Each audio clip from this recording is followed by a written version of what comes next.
함께 상고할 하나님의 말씀은 요한복음 7장 37절에서 39절 말씀입니다. 명절 끝날 곧 큰 날에 예수께서 서서 외쳐 이르시되 누구든지 목마르거든 내게로 와서 마시라. 나를 믿는 자는 성경의 이름과 같이 그 배에서 생수의 강이 흘러나오리라 하시니 이는 그를 믿는 자들이 받을 성령을 가리켜 말씀하신 것이라. 예수께서 아직 영광을 받지 아니하셨으므로 성령이 아직 그들에게 계시지 아니하시더라. 요한복음 7장 사건 전체가 초막절에 이루어진 이야기입니다. 요한복음 7장 첫 부분에 보면 예수님의 동생들이 초막절에 예루살렘에 올라가서 당신의 뜻을 펼쳐 보이라고 조롱 섞인 충고를 했을 때 예수님이 가지 않겠다고 말씀하셨습니다. 그 이유는 나는 나를 드러내고 나를 자랑하기 위해서는 예루살렘 초막절에 올라가지 않겠다라고 말씀을 하시는 겁니다. 그러고 나서 예수님은 은밀하게 또 예루살렘에 올라가십니다. 올라가지 않겠다고 말씀하시고 올라가신 이유는 자기를 드러내고 나타내는 일에는 내가 올라가지 않겠지만 하나님의 말씀을 지키고 하나님의 아버지의 명령을 따르기 위해서는 내가 올라가야만 한다라는 의미를 가지고 예수님이 올라가신 거예요. 그래서 요한복음 7장 14절에 보면 이미 명절의 중간이 되어 예수께서 성전에 올라가사 가르치시니 라고 예수님이 가르치시기 위해서 성전에 올라가신 거예요. 가르치시기 위해서 초막절에 올라가신 겁니다. 다시 정리합니다. 예수님의 동생들이 당신이 메시아면 기적도 보여주고 당신이 어떤 존재인가를 드러내 보여라 라고 했을 때는 올라가지 않으셨지만 하나님의 명령, 즉 성전에 올라가서 당신의 백성들을 가르치는 명령을 지키기 위해서 예수님이 은밀히 성전에 올라가신 이야기가 7장 전체의 이야기입니다. 그런데 유대인들이 예수님께서 성전에 올라와서 백성들을 가르치고 있는 모습이 놀라운 거예요. 왜냐하면 그 가르침이 놀랍기 때문에 그런 거죠. 그러면 예수님이 왜 동생들한테는 안 가겠다고 해놓고 올라가셔서 가르쳐야 될 만큼 하나님이 명령을 하셨냐 이거죠. 초막절에 가셔서 백성들을 가르치신 이유가 있어요. 율법을 완성하기 위해서 그런 겁니다. 어떤 율법을 완성하기 위해서 그러셨냐면 신명기 31장 10절 11절 말씀을 같이 읽어봅시다. 모세가 그들에게 명령하여 이르기를 매 7년 끝해 곧 면제년의 초막절에 온 이스라엘이 내 하나님 여호와 앞 그가 택하신 곳에 모일 때 이 율법을 낭독하여 온 이스라엘에게 듣게 할지니. 모세가 이스라엘 백성들에게 어떤 명령을 주냐면 안식년이 끝날 때, 그러니까 7번째 되는 해가 안식년이잖아요. 그 안식년의 그 마지막 절기가 초막절이에요. 봄절기 6월절, 여름절기 오순절, 그리고 가을절기 초막절이에요. 이 마지막 초막절을 끝내면 안식년의 모든 절기와 행사가 끝나는 겁니다. 그러니까 안식년의 마지막 절기인 초막절, 즉 매 7년의 끝에 곧 면제년의 초막절에는 온 이스라엘 백성들이 다 하나님 앞에 모여야 돼요.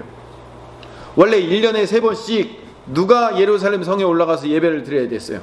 남자들이 예배를 드려야 된다고요. 유대 율법에 따르면 여기서 5명만 올라가면 돼요. 그런데 이 안식년의 매 끝날 행사였던 초막절에는 온 이스라엘 백성들이 다 모여야 돼요. 이 율법책을 낭독하고 온 이스라엘이 그것을 들어야 돼요.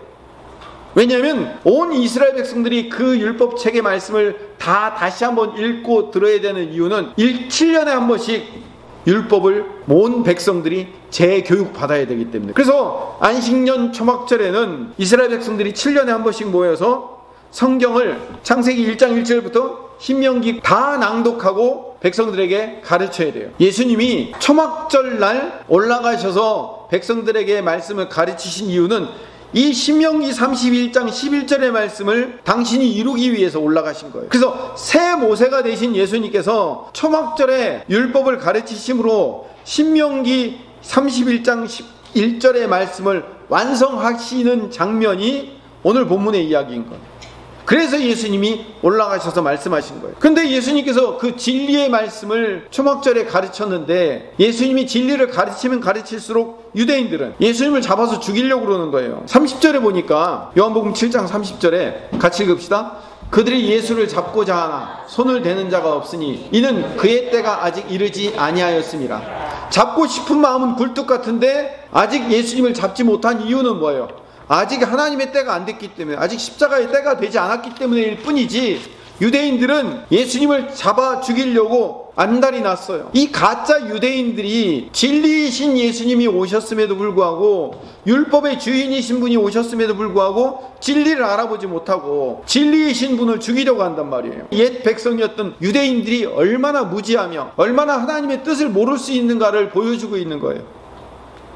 하나님의 말씀을 맡은 자들이 하나님의 말씀의 참 의미를 모른다는 것을 보여주고 있는 거죠. 신명기 31장 12절 말씀으로 가보겠습니다. 방금 우리가 읽었던 신명기 31장 10절 11절 말씀, 그 뒤 이어 12절 말씀입니다. 곧 백성의 남녀와 어린이와 내 성읍 안에 거류하는 타국인을 모으고 그들에게 듣고 배우고 내 하나님 여호와를 경외하며 이 율법의 모든 말씀을 지켜 행하게 하고, 11절 말씀에 온 이스라엘이 7년에 한 번씩 하나님 앞에 모여서 그 율법책을 다 낭독하라고 그랬죠.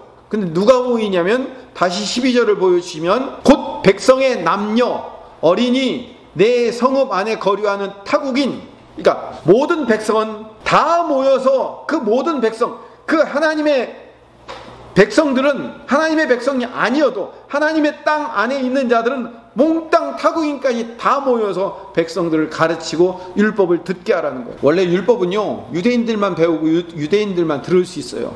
그리고 남자 유대인들만 율법을 배우도록 되어 있어요. 그러니까 안식년 마지막 초막절만큼은 모든 백성이 다 지켜야 돼요. 모든 백성이 다 말씀을 듣고 그 모든 백성이 다 재교육을 받아야 되는 아주 중요한 절기인 거죠. 근데 나중에 이 말씀이 어떻게 확장되냐면, 스가랴서 14장 말씀을 가보면 16절 17절에 이런 말씀이 나옵니다. 우리 같이 한번 읽어봅시다. 시작. 예루살렘을 치러 왔던 이방 나라 중에서 남은 자가 해마다 올라와서 그 왕 만군의 여호와께 경배하며 초막절을 지킬 것이라. 잠깐만요. 예루살렘을 치러 왔던 이방 나라 사람들조차도 나중에는 만군의 여호와의 날이 나타나면 초막절을 지키러 올 거라는 거예요. 이방인들조차도. 17절을 봅시다. 같이 읽겠습니다. 땅에 있는 족속들 중에 그 왕 만군의 여호와께 경배하러 예루살렘에 올라오지 아니하는 자들에게는 비를 내리지 아니할 것인즉, 만일 애굽 족속이 올라오지 아니할 때에는 비 내림이 있지 아니하리니 여호와께서 초막절을 지키러 올라오지 아니하는 이방 나라들의 사람을 치시는 재앙을 그에게 내리실 것이라. 19절. 애굽 사람이나 이방 나라 사람이나 초막절을 지키러 올라오지 아니하는 자가 받을 벌이 그러하니라. 나중에 스가랴 17장은 성경의 맨 마지막 결론 부분에 있는 말씀이에요. 말라기 바로 앞에가 스가랴예요. 그러니까 여호와의 날, 즉 종말의 때가 오면 그때는 초막절을 지키는데 누가 지킨다고요? 온 이스라엘 백성들 뿐만 아니라 이방 나라 사람들도 다 올라와서 초막절을 지키게 될 거래요. 근데 이방 나라 사람들조차도 초막절을 지키러 올라오지 않는 자들은 하나님이 비를 내리지 않으시고, 그리고 그들에게 벌을 내리실 거다. 그래서 하나님의 백성들이 이제 확장되어서 모든 이방인들이 전부 다 초막절을 지키러 올라올 것이다 라고 말씀하시는 거예요. 자, 여기서 초막절 지키러 온다는 얘기는 말 그대로 가을 절기인 이 초막절 제사 드리러 온다는 얘기가 아니죠. 어떤 의미예요? 7년에 한 번씩 안식년 마지막 초막절에는 온 백성들과 이방인들이 모여서 하나님의 말씀을, 율법을 듣고 처음부터 끝까지 그걸 다 낭독하고 읽고 배우고 가르치고 하는 일들이 일어나는데, 이 마지막 초막절의 행사가 스가랴 14장에 온 사방 모든 이방인들도 이 초막절, 즉 하나님의 말씀을 배우던 초막절을 지키러 올라올 거라는 얘기를 하고 있는 거예요. 이해 가십니까? 정리를 하겠습니다. 모든 이방인들도 하나님을 경배하며 초막절을 지킨다. 즉 초막절을 지킨다는 얘기는 마지막 안식년 초막절을 지킨다. 다른 말로 얘기하면 모든 백성들이 율법을 듣고 배우고 읽고 그것을 배우기 위해서 온다, 이런 의미가 되는 거예요. 자, 그런데 모든 이방 나라 백성들까지 하나님의 말씀을 듣고 배우러 올라오는 이 날이 되면, 즉 여호와의 날이 되면, 그날에 어떤 현상이 일어나냐면 이런 현상이 일어나요. 같은 14장 7절 8절을 읽어봅시다. 같이 읽어봅시다. 시작. 여호와께서 하시는 한 날이 있으리니 낮도 아니요 밤도 아니라 어두워갈 때 빛이 있으리로다. 7절을 다시 보면 여호와께서 아시는 한 날, 이 바로 여호와의 날이에요. 종말의 날이 시작되면 이런 의미인 거죠. 8절을 읽어봅시다. 같이 읽겠습니다. 그날에 생수가 예루살렘에서 솟아나서 절반은 동해로 절반은 서해로 흐를 것이라. 여름에도 겨울에도 그러하리라. 생수가 예루살렘에서 솟아나서 절반은 동쪽으로 가고 절반은 서쪽으로 흐르는 그런 놀라운 일들이 일어날 거라는 거예요. 예루살렘에서 생수가 솟아난대요. 우리가 슈퍼마켓 가면은 1,000원 주고 하나씩 사 먹는 그런 생수 아니에요. 삼다수가 아니라고요. 여기서 말하는 생수는 생명수를 얘기하는 겁니다. 생명수가 솟아난다라는 것을 얘기하는 거예요. 그 생명수가 어디서 솟아나냐면 예루살렘에서, 즉 예루살렘 성전에서 솟아날 거라는 거예요. 그 생명수가 예루살렘 성전에서 솟아나는 때 무슨 일이 일어나냐면 모든 이방인들까지도 초막절, 안식년 초막절에 와서 하나님의 말씀을 배우고 듣고 가르치는 일들이 일어날 거라는 이야기를 스가랴서 마지막에 하고 있는 겁니다. 오늘 이 스가랴서 말씀의 성취가 바로 오늘 요한복음 7장의 말씀이에요. 오늘 요한복음 7장 37절 말씀을 같이 봅시다. 명절 끝날, 곧 큰 날. 이 날은 어떤 날을 의미하냐면 초막절의 마지막 7번째 날을 의미합니다. 6월절도 일주일 내내, 그리고 초막절도 일주일 내내 제사를 드리고 예배를 합니다. 근데 그 마지막 날 예수님께서 갑자기 성전에서 서서 외쳐 말씀하십니다. 서서 외쳐. 모든 백성들이 다 들으라고. 그 전까지는 백성들을 모아놓고 가르치고 있다가 갑자기 마지막 날에는 서서 외쳐서 누구든지 목마르거든 내게로 와서 마시라 라고 얘기해요. 누구든지. 여기서 말하는 누구든지는 누구를 얘기할까요? 백성의 남녀, 어린아이, 그 땅에 거주하는 타국인들 뿐만 아니라 이방 백성들까지 모두 모여서 이런 얘기하는 거예요. 여기서 누구든지라는 말은 그냥 간단하고 단순하게 누구든지라고 한 단어로 되어 있지만 이 안에는요 스가랴서 14장의 이야기가 이 안에 다 들어가 있는 거예요.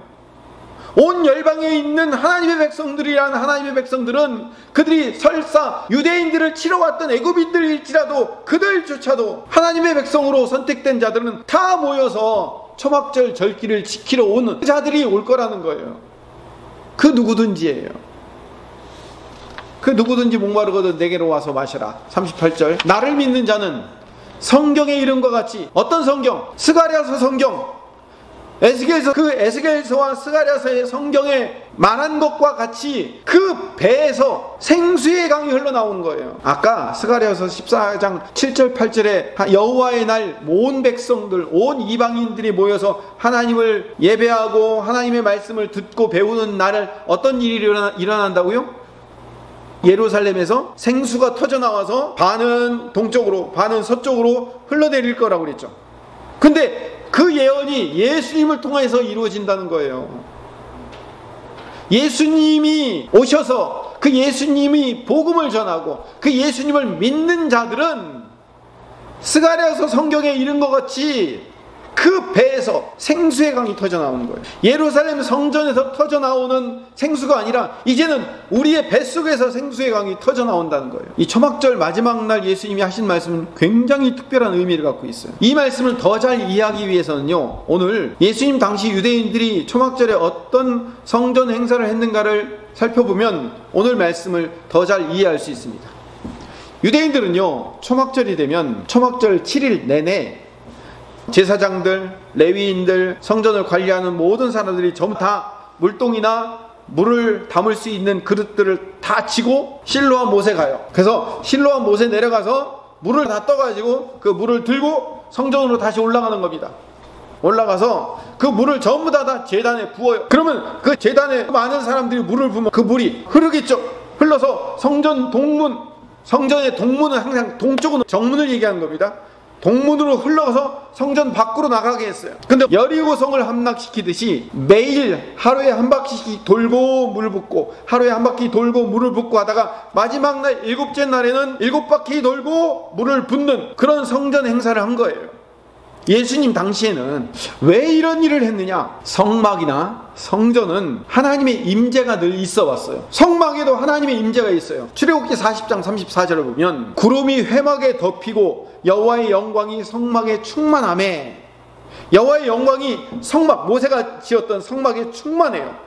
열왕기상 8장 10절 11절에는 솔로몬 성전이 지어졌을 때예요. 제사장이 성소에서 나올 때 구름이 여호와의 성전에 가득하매 제사장이 그 구름으로 말미암아 능히 서서 섬기지 못하였으니 이는 여호와의 영광이 여호와의 성전에 가득함이었더라. 여호와의 영광이 성전에 가득했어요. 솔로몬이 성전을 짓고 성전에도 여호와의 영광이 충만하다고 얘기해요. 성막에도 여호와의 영광이 충만하고 성전에도 여호와의 영광이 충만한 거예요. 그러니까 하나님이 임재하시는 곳에서는 늘 여호와의 영광이 충만하게 임재하는 일들이 일어났어요. 그랬는데 이스라엘 백성들이 하나님 섬기기를 싫어해서 결국 하나님의 영광이 솔로몬 성전을 떠나버려요. 그리고 북왕국 이스라엘은 아수르에 의해서 멸망당하고 남왕국 유다는 다 바벨론 포로로 끌려간단 말이에요. 그리고 솔로몬 성전은 무너져버려요. 완전히 무너져버려요. 그렇게 솔로몬의 성전이 무너지고 바벨론 포로로 끌려가기 직전에 에스겔 선지자에게 하나님이 나타나셔서 뭐라고 예언을 하냐면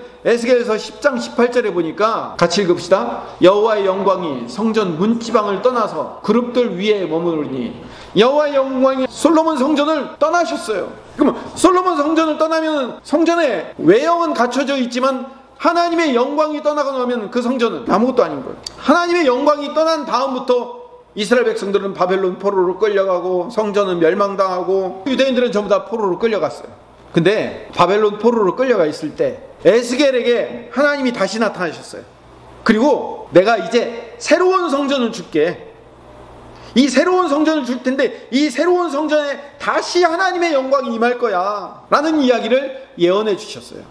그런데 이번에 새롭게 하나님의 영광이 충만한 성전이 임할 때는 어떤 일이 일어나냐면 어마어마한 일들이 일어날 거다라고 하나님의 영광이 새롭게 임재하는 새로운 성전의 환상을 에스겔에게 보여주시는 거예요. 그 환상이 어떤 환상이냐면 에스겔서 47장 1절 2절 말씀을 봅시다. 그가 나를 데리고 성전 문에 이르시니 성전의 앞면이 동쪽을 향하였는데 그 문지방 밑에서 물이 나와 동쪽으로 흐르다가 성전 오른쪽 제단 남쪽으로 흘러내리더라. 그가 또 나를 데리고 북문으로 나가서 바깥길로 꺾여 동쪽을 향한 바깥문에 이르기시기로 본즉 물이 그 오른쪽에서 스며 나오더라. 제단에서 물이 흘러내려 생수가 퐁퐁 솟아나는 거예요. 원래 예루살렘 성전은요 이렇게 언덕 꼭대기에 돼 있어요. 원래 성전은 꼭대기에 있기 때문에 거기는 물이 안 나와요. 안 나오는데 그 성전 꼭대기에서 샘물이 솟는 거예요. 그 솟아오르는 샘물들이 동쪽 문으로 흘러내려서 그 바깥쪽으로 흘러내리는 거예요. 동문 즉 정문으로 흘러내리는 거예요.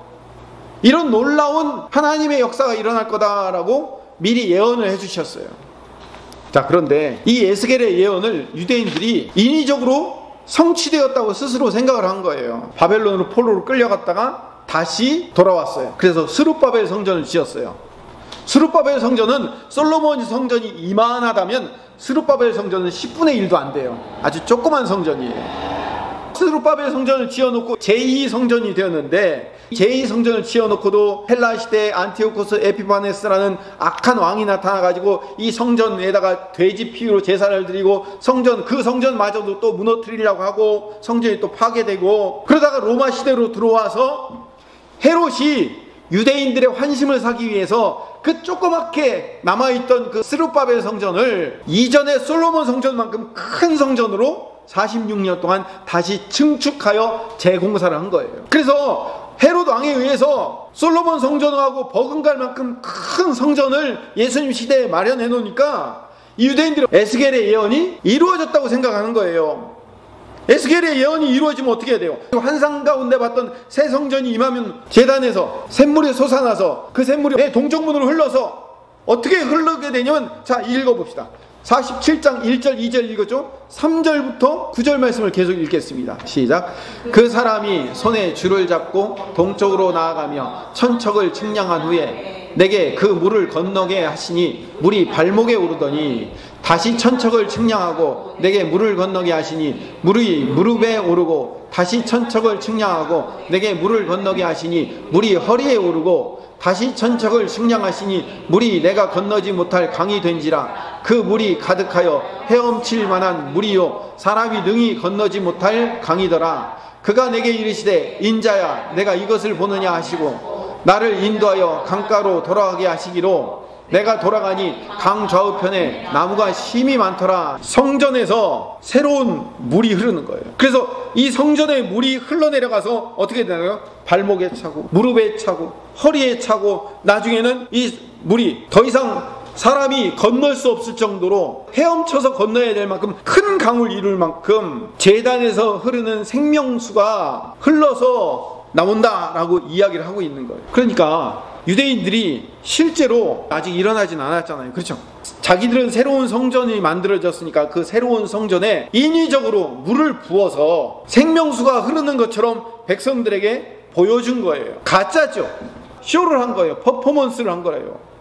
자, 그러면 이 생명수가 어떤 효과를 일으켰는지 7절부터 9절까지 봅시다. 같이 읽겠습니다. 그가 내게 이르시되 이 물이 동쪽으로 향하여 흘러 아라바로 내려가서 바다에 이르리니 이 흘러내리는 물로 그 바다의 물이 되살아나리라. 이 강물이 흐르는 곳마다 번성하는 모든 생물이 살고 또 고기가 심이 많으리니 이 물이 흘러가므로 바닷물이 되살아나겠고 이 강이 흐르는 각처의 모든 것이 살 것이며. 생명수이기 때문에 이 생명수의 강물이 흘러가면 바다도 살아나는 거예요. 이 강물이 흐르는 곳마다 모든 생물들이 살아나요. 고기가 심이 많아지는 거예요. 12절 봅시다. 어마어마한 일이 일어나요. 같이 읽읍시다. 강 좌우에 가서는 각종 먹을 과실나무가 자라서 그 잎이 시들지 아니하며 열매가 끊이지 아니하고 달마다 새 열매를 맺으리니 그 물이 성소를 통하여 나옴이라. 그 열매는 먹을 만하고 그 잎사귀는 약재료가 되리라. 생명수의 강물이 흘러내려가니까 그 강 좌우에 먹을 과실나무가 자라나는데 그 잎이 절대로 시들지 않고 열매가 끊이지 않는데 달마다 새 열매를 맺는데요.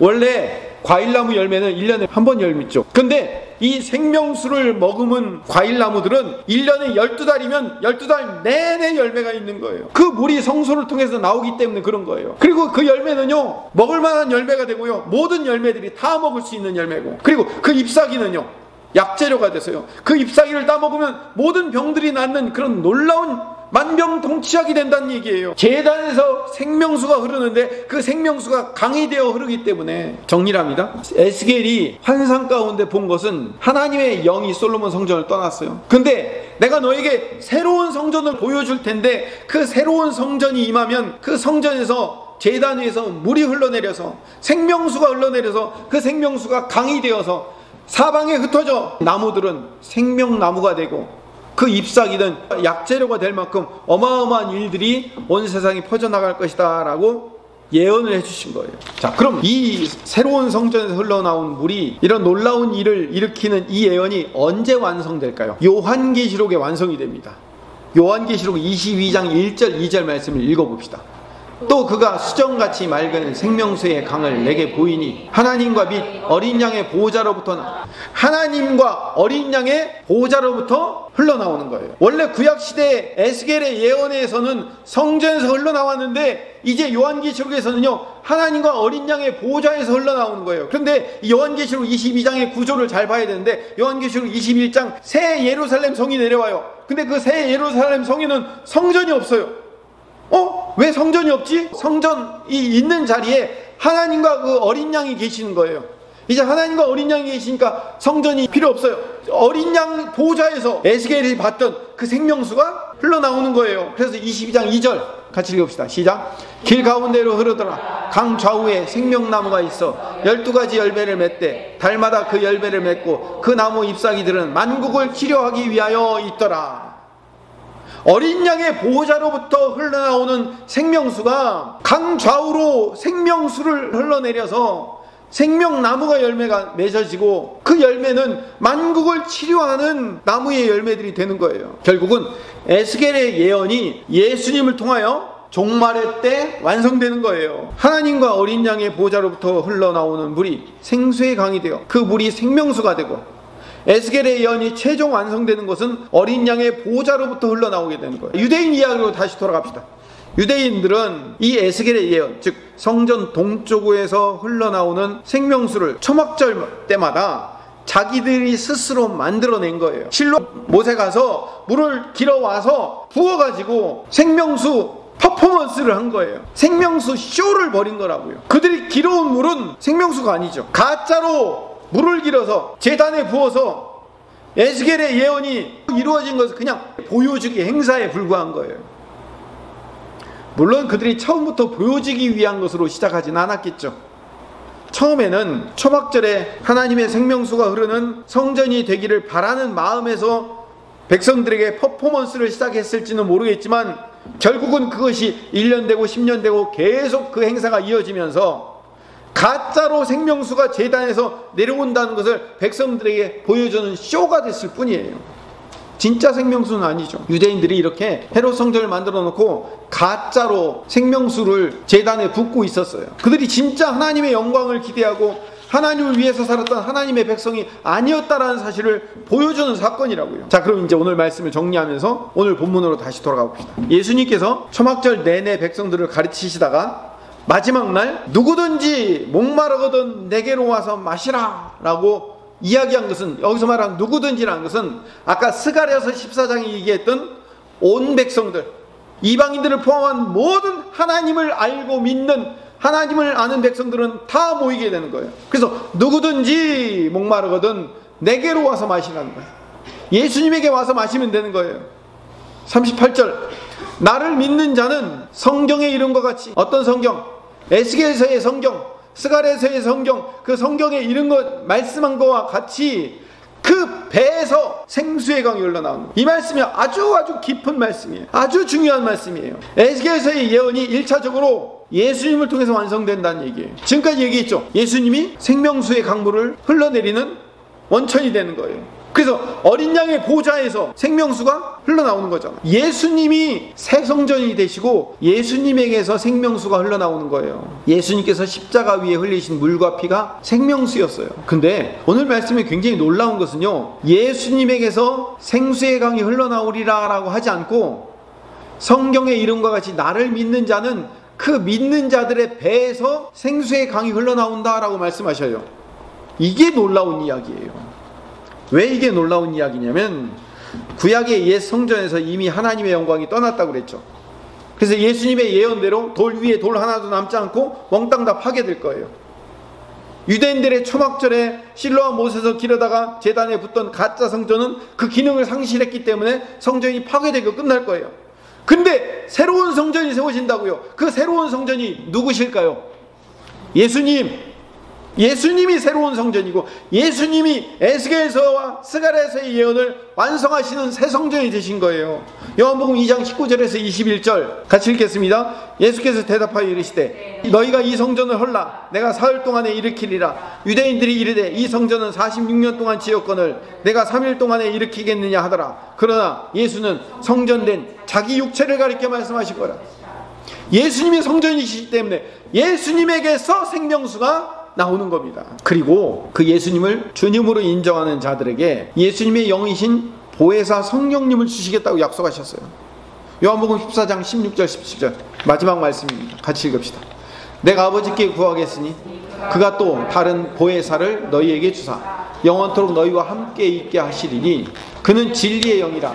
세상은 능히 그를 받지 못하나니 이는 그를 보지도 못하고 알지도 못함이라. 그러나 너희는 그를 아나니 그는 너희와 함께 거하시며 또 너희 속에 계시겠습니다. 진리의 성령이 우리에게 오시는 거예요. 예수님 대신 오시는 거예요. 그리고 오늘 본문 7장 39절 말씀 같이 읽읍시다. 이는 그를 믿는 자들이 받을 성령을 가리켜 말씀하신 것이라. 그를 믿는 자들이 성령을 받으면 예수님의 영이신 성령이 우리 안에 있기 때문에, 우리의 영 안에 있기 때문에 여기가 성전이 되는 거예요. 왜? 하나님의 영광이 이 안에 있기 때문에, 하나님의 영광이 여기에 임재했기 때문에 하나님의 성전인 여기서 생명수가 흘러나오게 될 거라고 말씀하시는 거예요. 그래서 그 배에서 생수의 강이 흘러나리라 라고 얘기하는 거예요. 왜 그 배라고 얘기하냐면 우리는 마음이 어디에 있다고 생각해요? 가슴에 있다고 생각하잖아요. 그렇죠? 그래서 가슴이 아프다라는, 마음이 아프다라는 뜻이죠. 근데 그 당시 유대인들에게서 마음은 어디 있다고 생각했냐면 배에 있다고 생각했어요. 그래서 배가 아프다라는 것은 마음이 아프다라는 의미인 거예요. 그래서 배에서 생수의 강이 흘러나리라는, 그 마음에서 생수의 강이 흘러나리라, 그 영에서 생수의 강이 흘러나오리라라는 의미인 거예요. 오늘 이 말씀을 하려고 여기까지 길게 내려왔습니다. 유대인들이 가짜 성전에서 가짜 생수를 제단에 흘려보내는 가짜 초막절을 진짜라고 믿고 있어요. 그들은 매년 초막절이 되면 실로암 못에서 물을 떠다가 제단에 부으면서 동쪽으로 흐르는 물을 보면서 에스겔의 예언이 이루어졌다고 착각하고 있는 거예요. 그런데 예수님은 이게 진짜라고 하지 않으셔요. 예수님 당신이 생명수를 주시는 분이시고, 당신에게서 생명수가 흘러나오며 당신의 영이신 성령님이 믿는 자들 안에 들어가면 우리의 배 안에서, 우리의 마음 안에서 생명수가 흘러나올 것이다.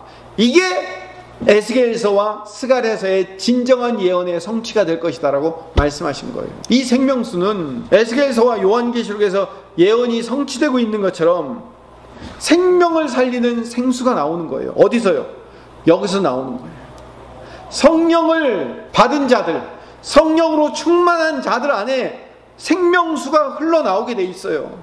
이건 당연한 거예요. 성령이 우리 안에 임재해 있기 때문에 우리 안에서 생명수가 흘러나오게 될 것은 당연한 거예요. 예수 믿으면 하나님의 임재는, 성령님의 임재는 누구에게나 임합니다. 예수를 구주로 믿으면 우리 안에는 성령 하나님이 임재하셔서 떠나지 않으십니다. 그러나 중요한 것은요, 성령이 우리 안에 계시긴 하지만 사도 바울 선생님이 우리 보고 성령으로 충만하라 라고 말씀하신 이유가 있어요. 우리 안에 성령이 있지만 성령이 활동하지 않고 그 성령님을 인정하고 성령님이 일하실 수 있도록 우리의 영을 활짝 열지 않으면 성령님을 가두는 꼴이 돼요. 우리 안에서 생명수가 흘러나오지 않는다고요. 마치 누구처럼? 예수님 시대의 유대인들처럼. 예수님 시대 유대인들은 자기들이 초막절에 물 떠다 길어 올라서 그걸 부으면서 에스겔의 예언이 성취되었다고 좋아하고 있는데 아니에요. 가짜예요. 쇼일 뿐이라고요. 혹시 우리가 예배 시간에 쇼를 하고 있지 않나 점검해야 돼요. 우리 안에서 생명수가 흘러넘쳐서 성령이 우리 안에서 폭발적으로 일어나서 우리 주변에 있는 모든 사람들이 우리 때문에 생명수가 흘러넘치는 놀라운 역사들이 일어나야 되는데, 언제부턴지 우리는 마치 유대인들이 물 길어다가 제단에 붓고 하하호호 좋아하는 것처럼 가짜로 기뻐하며 가짜로 예배하며 가짜가 되어 앉아있는 모습이 있는 거예요. 우리 안에 진짜 생명수가 흘러나오지 못하기 때문에 그래요. 성령으로 충만해야 되는 이유가 있어요. 우리 반드시 성령으로 충만해야 해요. 그래서 우리 안에서 제단에 물이 생명수가 흘러나와야 돼요. 성령이 우리 안에 있기 때문에 그 성령께서 우리 안에서 폭발하여 일어나셔야 된다고요.